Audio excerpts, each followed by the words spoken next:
Hi everyone, কেমন আছেন আপনারা? আশা করছি ভালো আছেন। আজকে আমি আবারও আপনাদের জন্য একটি হরর মুভি নিয়ে হাজির হলাম। আশা করি মুভিটি আপনারা এনজয় করবেন। আপনাদেরকে একটু টপিক বলে ইন্টারেস্টটা বাড়িয়ে দেই। ওকে, তাহলে শুনুন। ঘটনা এমন যে এক জোড়া কাপাল একটি জায়গায় ঘুরতে যায়।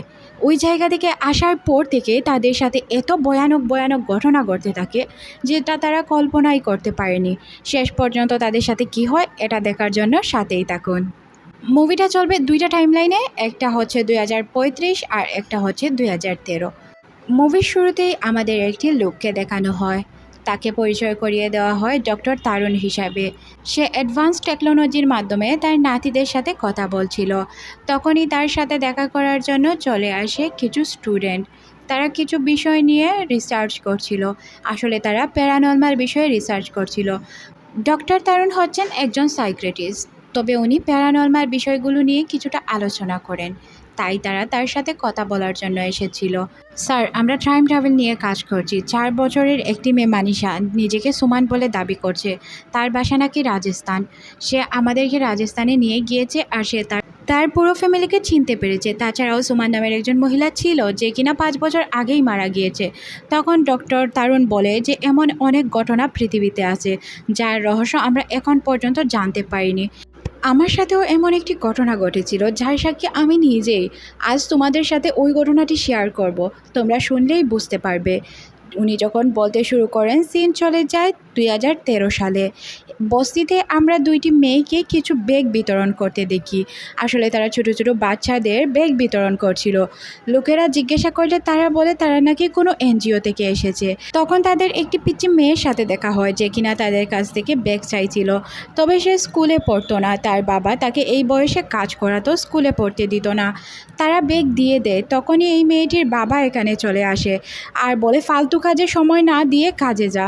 তোকে কে বলেছে এখানে টাইম পাস করার জন্য? তারপর তারা চলে আসে প্রীতিদের কাছে। এখানে আমরা জানতে পারি যে এই মেয়েটির নাম হচ্ছে প্রীতি। প্রীতিকে তারা উল্টাপাল্টা কথা বলে। প্রীতি তার জবাব দিলে তাকে চড় মেরে দেয়। প্রীতির সাথে থাকা ছেলে এবং মেয়ে উভয়কেই তারা খুব বাজেভাবে মারে আর তাদেরকে ছোট বাচ্চাদের মতো বসিয়ে রাখে রোদে। এখানে তারা বসে থাকতে বাধ্য হয় কারণ এরা গুন্ডা টাইপের লোক ছিল আর তার সাথে অনেকগুলো লোক ছিল, তারাও গুন্ডা ছিল। তারা মনে করে এটা নিয়ে বাড়াবাড়ি করলে ঝামেলা হতে পারে। প্রীতির হাজব্যান্ড আছে যে কিনা প্রীতিকে অনেক বেশি ভালোবাসে। প্রীতি তার হাজব্যান্ডকে কিছু না জানালেও তার সাথে থাকা ফ্রেন্ড সব কিছু জানিয়ে দেয়। তখনই প্রীতির হাজব্যান্ড তার গাড়ি নিয়ে কাবির সিংয়ের মতো রওনা করে দেয় ওই জায়গায়। সে আসার পর প্রীতির দিকে তাকিয়ে থাকে। সে প্রীতিকে আদর করে বাটারফ্লাই বলে ডাকতো। প্রীতিকে এই অবস্থায় দেখে তার মেজাজ খুবই গরম হয়ে যায়। সে কী করবে কিছুই বুঝতে পারে না। তখন সে আয়রন মেশিন নিয়ে একটাকে একদমই মেরে দেয়। তারপর একে একে সবাইকে সাইজ করতে শুরু করে। সে একদম হিরো স্টাইলে সবাইকে মেরে ফেলে। তখনই আসে ওই মেন গুন্ডাটা, তারও অবস্থা ঠিক এমনই করে দেয়। তবে বাটারফ্লাই কিছুটা রেগে থাকে। তখন তার কাছে এসে তার হাজব্যান্ড বলে, আচ্ছা শোনো, তোমার সাথে কেউ অন্যায় করবে এটা আমি কিভাবে সহ্য করব? আমি জানি তুমি মারপিট পছন্দ করো না, তাই তো তাকে মারিনি। না হয়তো তাকে একদমই মেরে ফেলতাম। শুধু তোমার মুখের দিকে তাকিয়ে তাকে একদমই খুন করে ফেলিনি। এতে কি তুমি খুশি না বাটারফ্লাই? তখন আমরা দেখতে পাই প্রীতির মুখে কিছুটা হাসি ফুটে ওঠে আর সে বুঝতে পারে তার হাজব্যান্ড তাকে কতটা ভালোবাসে। আসলে তারা রিলেশন করে বিয়ে করেছিল। তাদের বিয়ের 1 বছর হয়েছে। আজ ছিল প্রীতির জন্মদিন। তার হাজব্যান্ড তার জন্মদিন খুব সুন্দর করে সেলিব্রেট করে। তারপর তারা অনেক সময় ধরে এনজয় করে। তারা একটি জায়গায় ঘুরতে বের হয়। তখনই তাদের গাড়ি থামানো হয়। পুলিশ তাদেরকে বলে এই রাস্তা দিয়ে যাওয়া যাবে না, কাজ চলছে। তাই তারা অন্য একটি রাস্তা দিয়ে যেতে শুরু করে। রাস্তাটি অনেক সুনসান ছিল। তারা যখন রোমান্টিক হয় তখনই একটি গাড়ি চলে আসে। গাড়ি থেকে তো তারা বেঁচে যায়, তবে অন্য একটি গাড়ির সাথে টক্কর খেয়ে ফেলে। এই গাড়িটি বন্ধ ছিল, তাই তাদের আহামরি কোনো ঝামেলা তো হয় না। তবে তাদের গাড়ির একদম 12টা বেজে যায়। এখন তারা কী করবে কিছুই বুঝতে পারে না। যখন তারা গাড়ি থেকে নামে তখন দেখতে পায় এলাকাটা খুবই সুনসান ছিল। তখন আমরা দুইজনের নাম ভালো করে জানতে পারি। এখানে ছেলেটির নাম ছিল ঋষি আর মেয়েটির নাম ছিল প্রীতি। এটা আমি আপনাদের আগেই বলে দিয়েছিলাম, কিন্তু এখানে নাম রিভিল হয়। তারা তখন একটি বাসা দেখতে পায়। বাসায় আসলে তালা ঝুলানো ছিল। প্রীতি বলে, আমার অনেক ভয় করছে, প্লিজ এখান থেকে চলো। তখন প্রীতি লক্ষ্য করে আসলে সামনেই একটি শ্মশান ছিল আর শ্মশানে এখনই একটি চিতা জ্বলছিল। তাই তার ভয় আরও বেড়ে যায়। সে বলে, প্লিজ এখান থেকে চলো। ঋষি তখন বলে, যেহেতু এখানে চিতা জ্বলছে তাহলে কেউ না কেউ এখানে অবশ্যই থাকবে, চলো আমরা গিয়ে দেখি। তবে প্রীতি রাজি হয় না। প্রীতি বলে, এখানে কেউ থাকবে না, এত রাত্রে তোমার কি মনে হয় এখানে কেউ থাকবে? তখন তারা শ্মশানের দিকে এগোতে শুরু করে। প্রীতি বলে, দেখেছ, আমি বলেছিলাম না এখানে কেউ নেই, তুমি তো আমার কোনো কথাই মানতে রাজি হও না। তখন সে তাকিয়ে দেখে তার সাথে কৃষ ছিল না। তাহলে কৃষ কোথায় গেল? তখন সে কৃষ বলে চিৎকার করতে শুরু করে। তারপর ঋষি প্রীতিকে ভয় দেখায়। ভয় দেখানোর কারণে প্রীতি আসলেই অনেক বেশি ভয় পেয়ে যায়। সে বলে, কী সব মজা করছো তুমি? এই শ্মশান ঘাটে কি কেউ মজা করে? তারপর তারা বাসায় চলে আসে। এখানে তার সাথে রোমান্টিক হতে চায় ঋষি। তবে প্রীতি বলেন, শ্মশান ঘাট থেকে এসেছো, আগে গোসল করে নাও, তারপর অন্য কিছু। গোসল করার আগে আমাকে টাচও করবে না। প্রীতি চলে যায় গোসল করতে। সে যখন গোসল করছিল তখন আমরা দেখতে পাই আয়নার মধ্যে তার ফেসের জায়গায় অন্য কারো ফেস ছিল। এদিকে ঋষি প্রীতির আগেই গোসল করে চলে এসেছে, তাই সে তার চুল আঁচড়াতে শুরু করে। সে যখন তার চুল আঁচড়াচ্ছিল তখন সে দেখতে পায় আয়নায় অন্য কারো ফেস। এটা দেখে তো সে ভয় পেয়ে যায়। সে এতটাই ভয় পায় যে ভয়ের চোটে সে পালাতে শুরু করে। সে কি করবে কিছুই বুঝতে পারছে না। তার যেন কোনো কিছুই মাথায় ঢুকছিল না। আবারও যখন সে আয়নায় দেখে তখন সে ভয়ে দৌড়াতে শুরু করে। তখনই এখানে প্রীতি চলে আসে আর তাকে জিজ্ঞাসা করে, কি হয়েছে, ভয় পাচ্ছ কেন? তখন সে বলে যে, না, আমি ভয় পাবো কেন, আমি তো ভয় পাচ্ছি না, এমনিতেই দৌড়াদৌড়ি করছিলাম আর কি, আর কিছুই না। তারপর তারা রোমান্টিক হতে শুরু করে। তবে কেউ কারোর সাথে রোমান্টিক হয় না। প্রীতি বলে, আচ্ছা আগে আমি ফ্রেশ হয়ে নেই, আমার চুলগুলো আঁচড়ে নেই, তারপর সে তার রুমের দিকে চলে যায়। এদিকে আমরা ঋষিকে দেখতে পাই আবারও সে কেন জানি না আয়নার দিকে তাকায়। তখনও তার ফেস অন্য কারো ফেস ছিল।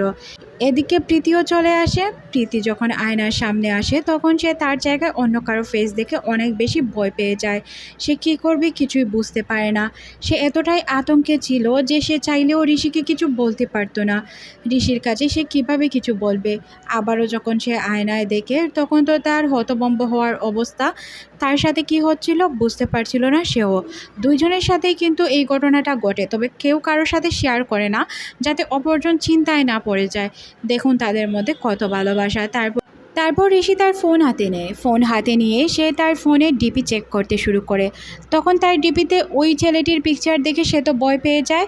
তারপর সে তার বন্ধুকে কল করে। যখনই তার কানের কাছে ফোন নেয় তখনই তার যেন মনে হচ্ছিল কারেন্টের শক খাচ্ছিল সে।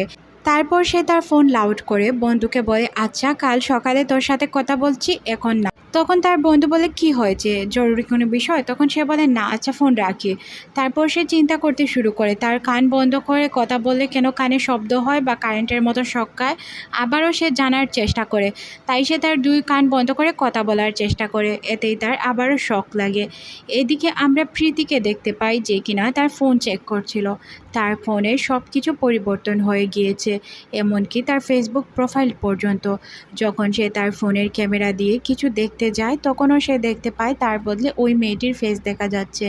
এদিকে ঋষি যখন কান চুলকাচ্ছিল প্রীতি এসে বলে, কি হয়েছে তোমার কানে? ঋষি বলে, গোসল করতে সময় পানি ঢুকে গিয়েছিল, তাছাড়া আর কিছুই হয়নি। তারপর তারা রোমান্টিক হওয়ার চেষ্টা করে। তখন ঋষি বলে, আচ্ছা আমার ফেস কি তোমার ভিন্ন দেখা যাচ্ছে? তখন সে বলে, এখন মজার মুডে নেই, মজা করো না। একথা বলে সে যখন চলে যেতে চায় আয়নায় তার নিজের ফেসের বদলা অন্য একজনের ফেস দেখে সে অনেক ভয় পেয়ে যায়। ভয়ে ভীত হয়ে সে এক জায়গায় জড়সড় হয়ে বসে কান্না করে। তখন ঋষি তাকে বারবার জিজ্ঞাসা করে কি হয়েছে। প্রীতি তখন সব কিছু তাকে খুলে বলে। আয়নার সামনে দাঁড়িয়ে এটা তাকে দেখিয়ে দেয়। তখন ঋষি বুঝতে পারে তার সাথে যেই ঘটনাটি ঘটেছে সেম ঘটনা তার বউয়ের সাথেও হয়েছে। তাই সে কিছু বলতে পারে না, তাই মনে মনে ভাবে তার সাথে সব কিছু শেয়ার করে ফেলবে। তারপর সে নিজে গিয়েও আয়নার সামনে দাঁড়ায়। যখন সে আয়নার সামনে দাঁড়ায় তাকে দেখে তো প্রীতি ভয় পেয়ে যায় আর ভয়ে চিৎকার করে ওঠে। তারা দুইজনই ভয়ে ভীত হয়ে থাকে, একে অপরকে জিজ্ঞাসা করে এটার সমাধান কি। তখনই তাদের নজর পড়ে তাদের কাপল পিকচারের দিকে, যেটাও এখন পরিবর্তন হয়েছিল। এটা দেখে তো তাদের ভয়ে আতঙ্কে একদমই জড়সড় অবস্থা। কি করবে তারা? এটা কেন করছিল তাদের সাথে? প্রীতি তো অনেক বেশি ভয় পেয়ে যায়। ঋষিও ভয় পেয়েছিল, তবে প্রীতির সামনে কেন জানি না প্রকাশ করতে চায় না। তাই বাহিরে বসে প্রীতিকে সান্ত্বনা দিচ্ছিল ঋষি। ঋষি বলে, দেখো আমার কি মনে হচ্ছে শ্মশানঘাট থেকে আসার পর থেকে এই ঘটনাগুলো আমাদের সাথে ঘটছে। আচ্ছা আমি একটু টেস্ট করতে চাই, তুমি যদি কিছু না মনে করো তাহলে তোমার কানটা একটু বন্ধ করে কথা বলে দেখবে। আমি শুধু দেখতে চাইছি আর কিচ্ছু না। তখন সে বলে আচ্ছা আমি চেষ্টা করছি কথা বলার, কান বন্ধ করে। যখন সে কান বন্ধ করে কথা বলে তখন তার কারেন্টের মতো শক লাগে। এই জন্য সে খুবই চিন্তায় পড়ে যায়, আসলে তার কি হয়েছিল এটা সে বুঝতে পারে না। তারপর ঋষি বলে আচ্ছা চলো এখন আমরা ঘুমাতে চাই। তারপর রাতের বেলায় ঋষি যখন ওয়াশরুমে যায় তখন সে দেখতে পায় তাকে ভয় দেখাচ্ছে প্রীতির আত্মা। এটা কী ধরনের কাহিনী ঘটলো তার সাথে, এটা সে কিছুই বুঝতে পারছিল না। সে যত বলছিল প্রীতি কী হয়েছে তোমার, প্রীতি তোমার কি হয়েছে, বারবার সে এই কথাগুলোই বলছিল, আর কিছু সে বলতে পারছিল না। তখন প্রীতির আত্মা তাকে আরও বেশি ভয় দেখায় আর তাকে মারতে শুরু করে। তাকে উপরের দিকে তাকিয়ে বাথটেপের উপর আবার ফেলে দেয়। সে যখনই নিজেকে একটু সামলাতে যাবে তখনই তার মাথা ধরে পানিতে ভিজিয়ে রাখা হয় যাতে সে এখান থেকে উঠতে না পারে। যখন সে উঠে তখন দেখতে পায় প্রীতির আত্মা তো তার উপরেই আছে, বলতে ছাদের উপরে সে লটকে আছে। এইসব দেখে তো সে ভীষণ ভয় পেয়ে যায়। ওয়াশরুম থেকে পালানোর চেষ্টা করলেও কেন জানি না সে ওয়াশরুম থেকে পালাতে পারে না। আয়নার সামনে গেলেও প্রীতির আত্মা তাকে পিছু করতে শুরু করে। তাকে যখন আয়নার দিকে ধাক্কা দেয় তখনই প্রীতি সজাগ হয়ে যায় আর ঋষিকে বলে এটা কেমন স্বপ্ন ছিল বলো তো, এই স্বপ্ন আমি কেন দেখলাম, আমার মনে হয় আমার ভিতরের আত্মা তোমাকে বাঁচতে দিবে না। তখন ঋষি বলে এটা কোন ধরনের কথা বলো তো তুমি, তোমার ভিতরে যেমন আত্মা আছে আমার ভিতরেও আত্মা আছে, সেও তোমাকে শেষ করতে পারে। হয়তো তোমাদের মধ্যে ঝগড়া হতে পারে, দুই আত্মা যদি ঝগড়া করে তাহলে তো আমাদেরই ভালো, আমরা মাঝখান থেকে বেঁচে গেলাম। ঋষি বলে আরেকটি বিষয় চিন্তা করো, আমাদের সব কিছু পরিবর্তন হয়েছে। যদি এরকমই ঘটতো তাহলে আমাদের ফেসবুক ফ্রেন্ড, আমাদের যারা কলিগ আছে তারা অবশ্যই আমাকে কল করতে এই বিষয়টা যাচাই করতো যে কি হয়েছে, কিন্তু এমনটা হয়নি। সকালবেলায় তারা যখন বসেছিল তখন তাদের মেডকে বলে ছবিটা ক্লিন করার কথা। তারা তো দেখতেই পাচ্ছিল কার ছবি, তবে তারা চাইছিল তাদের মেড চমকেই কিনা। তবে তাদের মেড খুব সুন্দর করে এটা পরিষ্কার করে ফেলে আর বলে কিছুই তো ময়লা নেই, আপনারা দূর থেকে হয়তো ধুলো দেখছেন কিন্তু কাছ থেকে কোনো ধুলোই নেই, আমি সব পরিষ্কার করে রেখেছি। তখন তারা বুঝতে পারে এটা শুধু তারা দুইজনই ফিল করতে পারছে, আর কেউ এই বিষয়গুলো ফিল করতে পারছে না। তার মানে এখানে অনেক বড় প্রবলেম বা রহস্য লুকিয়ে আছে যেটা আমরা কেউই বুঝতে পারছি না। তখন তারা ডিসাইড করে একজন ডক্টরের কাছে যাবে আর একজন যাবে চার্চে গিয়ে সে ফাদারের সাথে কথা বলবে। আর ঋষি চলে যাবে ডক্টরের কাছে, সে তাই ডক্টরের কাছে চলে যায়। ডক্টর বলে আপনারা হয়তো মানসিক কিছু প্রেশারে আছেন তাই আপনাদের এমন ফিল হচ্ছে। আপনারা যদি প্রেশার কমিয়ে ফেলেন আমি আপনাকে কিছু ওষুধ দিচ্ছি বা হিপনোটাইজ থেরাপিও দিতে পারি, এর মধ্যে আপনি সুস্থও হয়ে যেতে পারেন, এই জন্য আমি অনেক বড় এক্সপার্ট। তখন সে বলে আচ্ছা আমি আপনাকে কিছু বিষয় দেখাচ্ছি, আপনি আগে ওইগুলো চেক করেন তারপরে না হয় আমাকে ওষুধ দিয়ে দিয়েন। তখন ডক্টর বলে আচ্ছা তাহলে দেখাও তুমি কি দেখাতে চাও। তখন সে মিররে তার বদলে অন্য কারো ছবি যে বেশি ওঠে এটা সে দেখাতে চায়। এদিকে চার্চেও সেম কাজ করে সে। এইসব দেখে তো ফাদার চমকে যায়। ফাদার বলে এটা কোন ধরনের ঘটনা, আমি এই ঘটনা আগে কখনো শুনিনি বা এর সমাধান কি আমি জানি না। তবে আমি একটি কথা বলতে পারবো, আজ থেকে বহু বছর আগে একটি পিচ্চি বাচ্চা মেয়ে তার বদলে অন্য কারো ছবি দেখতে পারত আয়নায়। সে যখন আয়নার দিকে তাকাতো তখন বৃদ্ধা মানুষের চেহারা দেখতে পারত। এই সমস্যার সমাধান করতে গিয়ে সবাই মনে করে তার উপর অশরীরী আত্মা বর করেছে। এই কাজ করতে গিয়ে মেয়েটাকেই তারা মেরে ফেলে, এটাই ছিল তাদের সমাধান।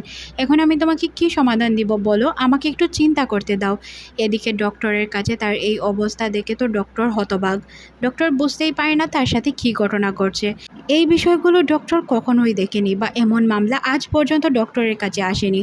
তবে ডক্টর বলে আচ্ছা আমি আপনাকে ব্রেনের কিছু মেডিসিন দিয়ে দিব, ওইগুলো আপনি খেয়ে দেখতে পারেন আপনার ভালো লাগে কি না।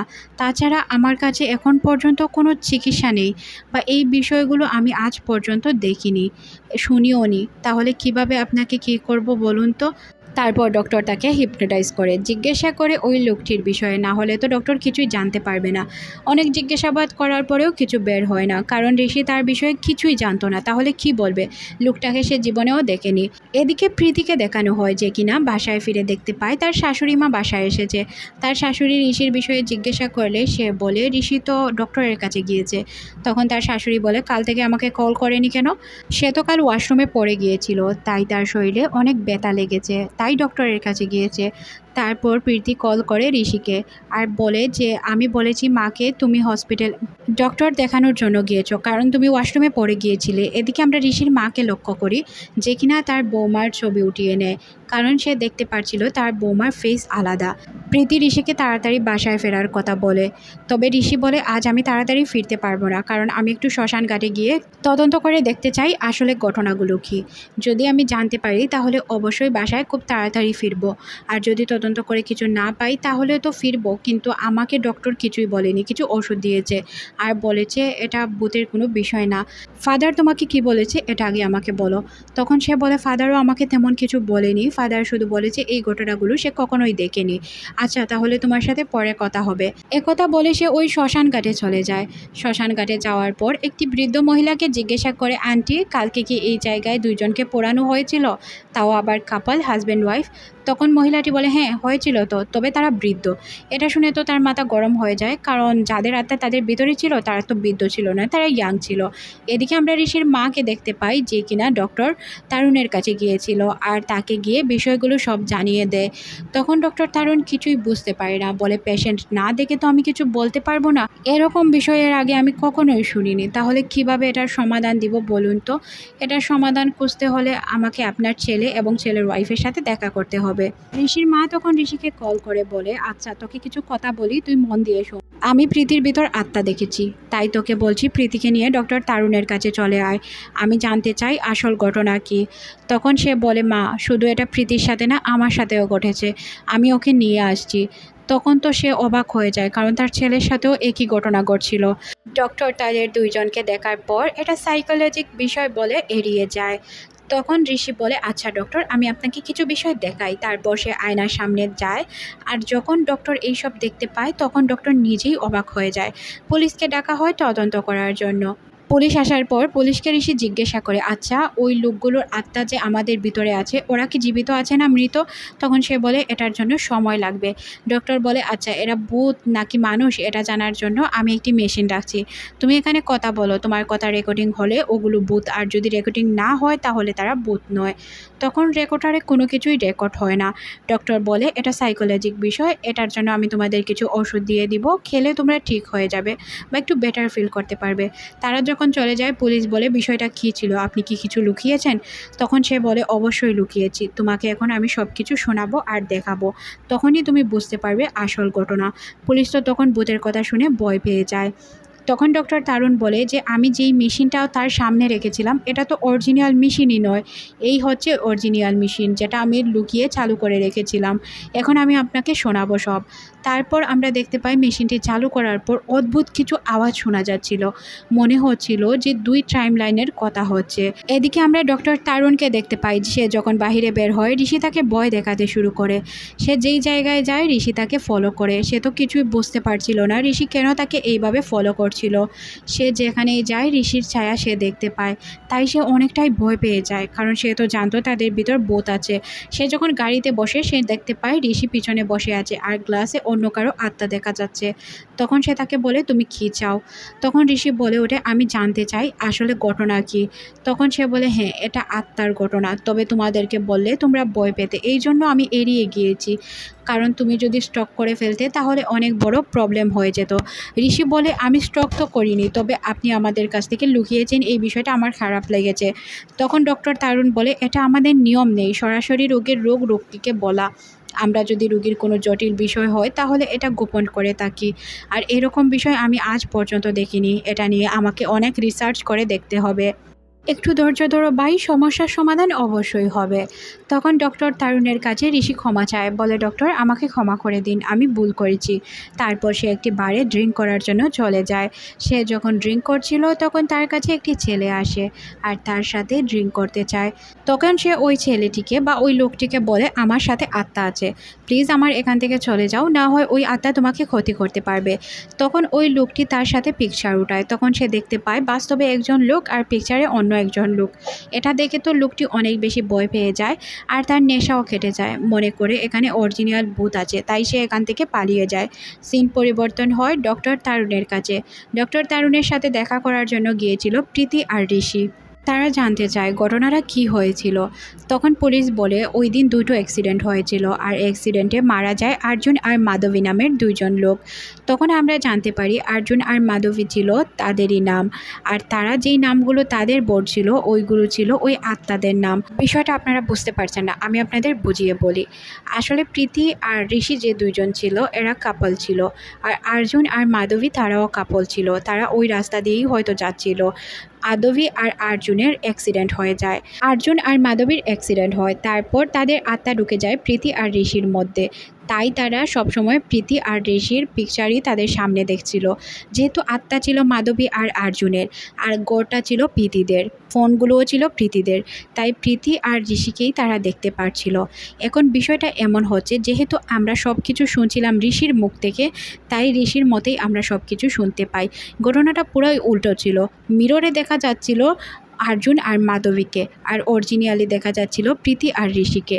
তাই ঘটনাটা এমন দেখাচ্ছিল। ডক্টর প্রথম দিনই ঘটনাটা কিছুটা আন্দাজ করতে পারলেও এখন তারা পুরোপুরি বুঝতে পেরেছে। আপনাদেরকে আমি কতটা বোঝাতে পেরেছি এটা আমি নিজেও জানি না, কারণ বিষয়টা অনেক অগোছালো, তাই বোঝাতে একটু সময় লাগবে। এই বিষয়টা পুরো আমার নিজের মাথার উপর দিয়েই গিয়েছে, তাই আমি আপনাদেরকে কি বলবো আমি নিজেই বুঝতে পারছি না। এদিকে অর্জুন আর মাধবী তাদের সত্যটা জানতে পারে যে তারা দুইজন আত্মা, আর তারা ঋষি আর প্রীতির মধ্যে ছিল। যেহেতু তাদের আত্মা তাদের শরীরে ছিল, তাই তারা তাদেরকে কন্ট্রোল করতে পারছিল। এখানে অর্জুন ঋষির আত্মাকে জিগানোর চেষ্টা করে। যখন সে আয়নার সামনে যায় তখন ঋষির আত্মা বয়ে পালানোর চেষ্টা করে। তখন অর্জুন বলে যে প্লিজ আমার কথা শোনো, ওই দিন রাতে কী হয়েছিল আমাকে ঘটনাগুলো খুলে বলো, আমাকে ভয় পাওয়ার মতো কিছুই নেই। তখন সে বলে ওই দিন রাতের ঘটনা, আসলে ওই দিন রাতে আমরাও গাড়ি করে কোথাও যাচ্ছিলাম, তখন অ্যাক্সিডেন্টের কিছু সিন দেখতে পাই। তারপর বুঝতে পারি এখানে বড়সড় কোনো অ্যাক্সিডেন্ট হয়েছে। যখন গাড়ির কাছে যাই গাড়িতে তো কেউ ছিল না, তবে গাড়িতে আত্মা ছিল যারা এখানেই ঘোরাঘুরি করছিল। তারপর আমাদের ভিতরে ঢুকে যায়। তারপর আমরা শ্মশান ঘাটে যাই। এইভাবে আমাদের সাথে এই ঘটনাগুলো ঘটে। এখানে সে বুঝতে পারে যে সে যে তার আত্মাগুলোকে ভিতরে দেখতে পাচ্ছিল, এটাই ছিল মূল ঘটনা। কারণ সে তার উল্টো দিকটাই দেখতে পারছিল, ঋষি দেখতে পারছিল অর্জুনকে আর অর্জুন ঋষিকে। এই ছিল মূল ঘটনাটা আর কি, যেটা আমি আপনাদেরকে বুঝিয়ে বললাম। আসলে কতটা বোঝাতে পারছি এটা আমি নিজেও জানি না। ঋষি ডক্টরের কাছে এলে ডক্টর তাকে বলে এক কাজ করো, তুমি তোমার পুরো অতীতটাকে একটু খুঁজে দেখো, তোমার ফ্যামিলির কাছে গিয়ে দেখো, তাহলে তোমার সব কিছু মনে পড়তে পারে। তারপর অর্জুন আর মাধবী ওই জায়গায় যায়। তখন অর্জুনের মনে পড়ে ছোটবেলায় সে এই জায়গায় খেলা করত। তার বাসার সামনে গেলে তার সাইকেল চালানোর স্মৃতিগুলোও মনে পড়ে। তখনই সে দেখতে পায় তার বাবা আর মা তার জন্য কান্না করছে। তারা তার মৃত্যুটা এখন পর্যন্ত মেনে নিতে পারেনি। তারপর তাদের সব কথা মনে পড়তে থাকে। যেহেতু তারা একই কলেজে পড়তো, তাই তারা একে অপরকে পছন্দ করত। এখানে আমরা জানতে পারি অর্জুন কিছুটা কবির সিং টাইপের ছিল, সে সবসময় মারপিট করত, তাই তাকে পছন্দ করতো না সে। তারপর তাদের দুইজনের মধ্যে আন্ডারস্ট্যান্ডিং হয়ে যায়, প্রেম হয়ে যায়। তবে তাদের প্রেম দুই ফ্যামিলি থেকে কেউই মানতে রাজি হয় না। যেহেতু দুই ফ্যামিলি থেকে কোনো ফ্যামিলি তাদের প্রেম মানছিল না, তাই তারা কী করবে বুঝে পাচ্ছিল না। শেষ পর্যন্ত দুইজন মিলে কোর্ট ম্যারেজ করার চিন্তা করে। যেমনটা তারা চিন্তা করে এমনটা কাজও করে ফেলে। যেহেতু তারা কোর্ট ম্যারেজ করে ফেলেছিল, এখনও তাদের ফ্যামিলি তাদেরকে মেনে নিতে পারে না। তারপর থেকেই তারা আলাদা থাকতে শুরু করে দেয়। এখন তো অর্জুনের ঋষির শরীরে থাকতেও খারাপ লাগছিল। সে নিজেকে মুক্ত করার চেষ্টা করছিল। সে নিজেকে অনেকক্ষণ পানির ভেতর চুবিয়ে রাখে, যাতে সে যে কোনো বিনিময়ে এখান থেকে মুক্তি পেতে পারে। তারপর সে চলে যায় জিম সেন্টারে। জিম সেন্টারে অনেক জিম করে, যাতে তার শরীর ক্লান্ত হয়ে আত্মা বেরিয়ে যায়। তারপরও কোনোভাবেই আত্মা বের হয় না। এখন সে কী করবে কিছুই বুঝতে পারে না। তারপর এক তান্ত্রিক বাবার কাছে চলে যায়। তান্ত্রিকটি অরিজিনাল ভূত যখন দেখতে পায় তখন সে নিজেই ভয় পেয়ে যায় আর এখান থেকে পালিয়ে যায়। এখন সে কী করবে কিছুই বুঝতে পারছিল না, কেউই তাকে সেভ করতে পারছে না। এদিকে আমরা মাধবীকে দেখতে পাই, যার কিনা প্রীতির সাথে অনেক ভালো বন্ধুত্ব হয়ে যায়। দুইজনই আয়নার সামনে বসে বসে কথা বলে। সিন পরিবর্তন হয়, আমরা ঋষিকে দেখতে পাই যে কিনা ঘুমিয়েছিল। তখন তার অ্যাক্সিডেন্টের দিনের কথা মনে পড়ে যায়। অ্যাক্সিডেন্ট হওয়ার পরও তারা জীবিত ছিল, তবে তাদের গ্লাস কাউকে ভাঙতে দেখে সে। আসলে হয়তো লোকগুলো তাদেরকে মারার জন্য এসেছিল, ইচ্ছে করে হয়তো তাদের এই অ্যাক্সিডেন্টটা করানো হয়েছে। এটা হয়তো মূলত অ্যাক্সিডেন্ট না, তাদেরকে খুন করার জন্যই এই চালটা চালা হয়েছিল। তারপর সে এই বিষয়গুলো নিয়ে খুবই চিন্তায় পড়ে যায়। তখন জিজ্ঞাসা করে আচ্ছা ওই দিন ঘটনাটা কী হয়েছিল। তখন সে বুঝতে পারে ওই দিন যে লোকটি তাকে বলেছিল ওইদিকে রাস্তার কাজ চলছে, আসলে কাজ চলছিল না, তাদেরকে ইচ্ছে করে ওই জায়গায় পাঠানো হয় যাতে তাদেরকে খুন করতে পারে। তবে তারা যখন ওই জায়গায় যায় তখনই তাদের কার অ্যাক্সিডেন্ট হয়। অ্যাক্সিডেন্টে যেহেতু তারা মারা যায়নি, তাই তাদেরকে তারা ইচ্ছে করে এসে মেরে দিয়ে গিয়েছিল। এখন কথা হচ্ছে তাদেরকে কে মারলো বা কিভাবে মারলো, কেন মারলো, তাদের কি কোনো শত্রু আছে? এই বিষয় নিয়েই তারা চিন্তিত ছিল যে কিভাবে তারা এটা খুঁজে বার করবে। মাধবীর সাথে কথা বলে সে বলে এই বিষয়গুলো নিয়ে বাড়াবাড়ি করো না, তাহলে ঋষি বিপদে পড়ে যাবে। হুট করে মাধবীর লক্ষ্য করে তার হাতে রক্ত। তখন সে চিন্তায় পড়ে যায় এটা কিভাবে হলো, তার হাতে রক্ত এলো কিভাবে। তখন সে বুঝতে পারে রক্ত তার না ঋষির ছিল। ঋষি এখানে অনেক বেশি ঘাবড়ে যায়। তার মুখ দিয়ে কোনো কথাই বের হচ্ছিল না। রক্ত কিভাবে এলো সে বুঝতে পারে তার জানের হয়তো বিপদ আছে। তাই সে ডক্টরের কাছে চলে যায়। ডক্টরকে জিজ্ঞাসা করে, আচ্ছা ডক্টর, ঋষির জানের কি কোনো বিপদ আছে? তাকে কি কেউ খুন করার চেষ্টা করবে? তখন ডক্টর বলে, আরে না, তেমন কোনো ঝামেলা নেই। এই বিষয়গুলো নিয়ে তোমাকে চিন্তা করতে হবে না। তখনই আমরা দেখতে পাই এখানে থাকা একজন স্টুডেন্ট ডক্টরকে থামিয়ে দিয়ে বলে, আচ্ছা ডক্টর, এখানে কি আপনি মিথ্যা কথা বলেছেন? আমার তো মনে হয় তার জানের বিপদ আছে।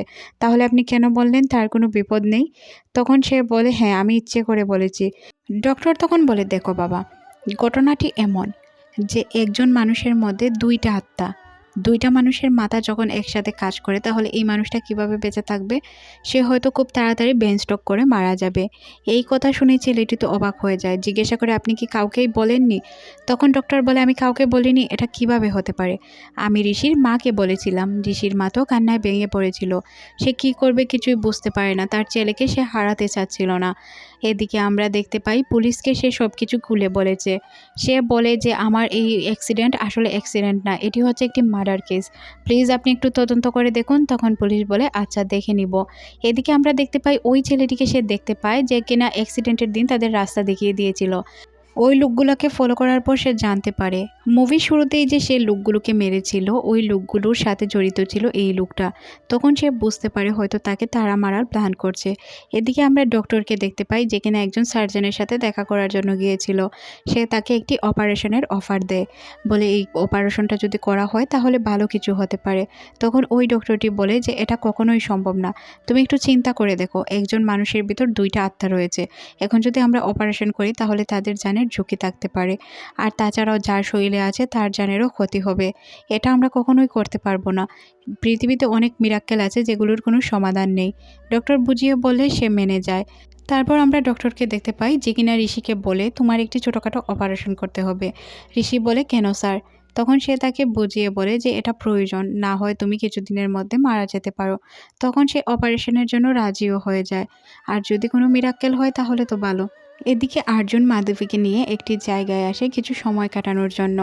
তখন সে দেখতে পায় ওই লোকগুলোকে দেখার পর সে বদলা নেওয়ার জন্য লোকগুলোর পিছু করতে শুরু করে। সে মনে মনে ভাবে ঋষির হয়তো ক্ষতি হতে পারে। যেহেতু তাদের উপর তার অনেক রাগ ছিল তাই সে তার মুখগুলো বেঁধে নেয়, যাতে সে যদি তাদেরকে মারে এতে ঋষি না ফাঁসে। তারপর সে মুখ বেঁধে এখান থেকে বের হয় তাদেরকে মারার জন্য। একে একে সবাইকেই সে খুব যেভাবে মারে। এখানে সে মারার পর বুঝতে পারে যে এদেরকে যদি জানে মেরে ফেলে তাহলে ঋষির ক্ষতি হবে। তাই সে যতটুকু প্রয়োজন ছিল ততটুকুই মেরে এখান থেকে আবারও চলে আসে মাধবীর সাথে গল্প করে। মাধবী বুঝতেই পারে না সে কি কাণ্ড ঘটিয়ে এসেছে। তারপর সে এইসব শেষ করে চলে যায় পুলিশ স্টেশনে। পুলিশ বলে, আমি তোমাকে পুরো ঘটনা খুলে বলছি। তুমি যেমনটা চিন্তা করেছিলে তেমনটা তো অবশ্যই হয়েছে, তবে কিভাবে হয়েছে আমি তোমাকে বলি। তারা প্ল্যান করেছিল তোমাদের মারার জন্য, তাই তারা তোমাদের গাড়িকে ফলো করে। তবে তোমাদের গাড়ি ফলো করে তারা অ্যাক্সিডেন্ট করার আগেই তোমাদের গাড়ি অ্যাক্সিডেন্ট করে ফেলে। আর তোমাদের গাড়ি যাদের সাথে অ্যাক্সিডেন্ট করেছিল এটা র্যান্ডম একটা লোক ছিল, যে কিনা তাদের প্ল্যানের অংশও ছিল না, আর সে জানতও না এই অ্যাক্সিডেন্ট হবে। অ্যাক্সিডেন্ট হওয়ার পর গুন্ডাগুলো চিন্তা করে আমাদের অর্ধেক কাজ হয়েছে, এখন অর্ধেক কাজ আমাদের করতে হবে। তাই তারা ভাবে যে এখান থেকে গিয়ে তাদেরকে মারবে। তখন এখানে কিছু লোক ড্রিঙ্ক করছিল, তাই তারা এখান থেকে দৌড়ে চলে আসে। আর যেহেতু গ্লাস ভিতর থেকে লক ছিল তারা গ্লাস ভেঙে তাদের দুইজনকে বের করে আনে। তাদের বের করে আনার পরই আমরা দেখতে পাই তারা মৃত ছিল। যেহেতু তারা মৃত ছিল তখন তারা বুঝতে পারে যে মেঘনা না চাইতেই জল চলে এসেছে। তাই তারা এখান থেকে যাওয়ার প্ল্যান করে, তবে অপেক্ষা করছিল দেখার জন্য কি হয়। কিন্তু তারা আর বেশিক্ষণ অপেক্ষা করতে পারে না, কারণ ওই সময় এখানে অ্যাম্বুলেন্স চলে আসে। তাই তারা এখান থেকে চলে যায়। এই ছিল মূল ঘটনা। সব কিছু জানার পর ঋষি বুঝতে পারে দোষটা আসলে অন্য কারো না, তারই ছিল। তাই সে চলে যায় মাধবীর কাছে, আর মাধবীকে গিয়ে সব কিছু খুলে বলে, দেখো ভুল আমার দ্বারা হয়েছে। আমি যদি ওই দিন সাবধানভাবে গাড়ি চালাতাম তাহলে আজ তোমাকে মরতে হতো না। তখন মাধবী বলে যে ভালো হয়েছে আমরা একই সাথে মারা গিয়েছি। যদি তুমি মারা যেতে আমি জীবিত থাকতাম তাহলে আমার অনেক কষ্ট হতো। আমরা মরার আগেও একসাথে ছিলাম, মরার পরেও একসাথে। আচ্ছা চলো এক কাজ করি, অপারেশনের মাধ্যমে আমরা তাদের জীবনটা ফিরিয়ে দেই। তারা তাদের মতো করে বাঁচুক, আর আমরা না হয় অপারে ভালো থাকবো, একই সাথে থাকবো। কিন্তু এর আগে একটি কথা হচ্ছে, আমরা আমাদের বাবা মায়ের সাথে দেখা করে নিই, কারণ আমাদের বাবা মা আমাদের মানতে পারিনি বা তাদের সাথে আমাদের দেখা করা হয়নি। তাই আর্জুন চলে যায় তার বাসায়। আর্জুনের বাবা মা জিজ্ঞাসা করে তুমি কে?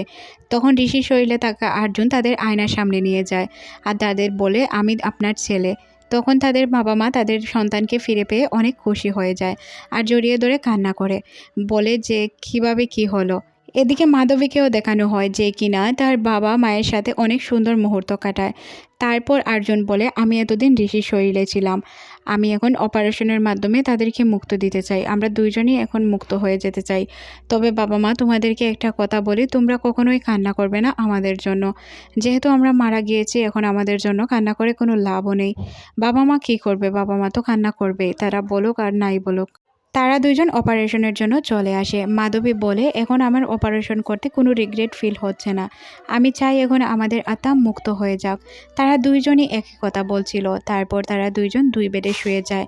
এখানে আমরা বুঝতে পারি তাদের বাবা মায়ের সাথে দেখা হয়ে তারা ভালো হয়েছে, তারা নিজেকে মাফ করতে পেরেছে। এদিকে আমরা দেখতে পাই ডক্টর যখন আসে তখন দেখতে পাই আয়নায় আর তাদেরকে দেখা যাচ্ছে না। এখন আমরা বুঝতে পারি আর্জুন আর মাধবীর আত্মা মুক্ত পেয়েছে, কারণ তারা তাদের বাবা মায়ের সাথে দেখা করতে পেরেছে। এদিকে ঋষিরও কিছু মনে ছিল না আর ঋষির ওয়াইফেরও কিছু মনে থাকে না। ঋষি আর প্রীতি কেউই কিছু মনে করতে পারে না। যেহেতু তাদের আত্মা মুক্তি পেয়েছে তাই হয়তো তাদের আর অপারেশন লাগেনি। এর মধ্যে দিয়েই ডক্টরের কাহিনী শেষ হয়ে যায়। ডক্টর যখন তার কাহিনী শেষ করে তখন সব স্টুডেন্টরা চলে যায়, তবে একজন স্টুডেন্ট থেকে যায় আর বলে আর্জুন কি কখনো ফিরে আসেনি?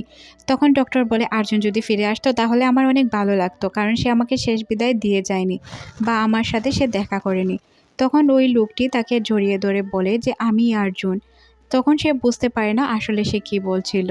তখন যখন সে সালগুলো গুনিয়ে দেখে তখন দেখতে পায় আসলেই তার পুনর্জন্ম হয়েছে।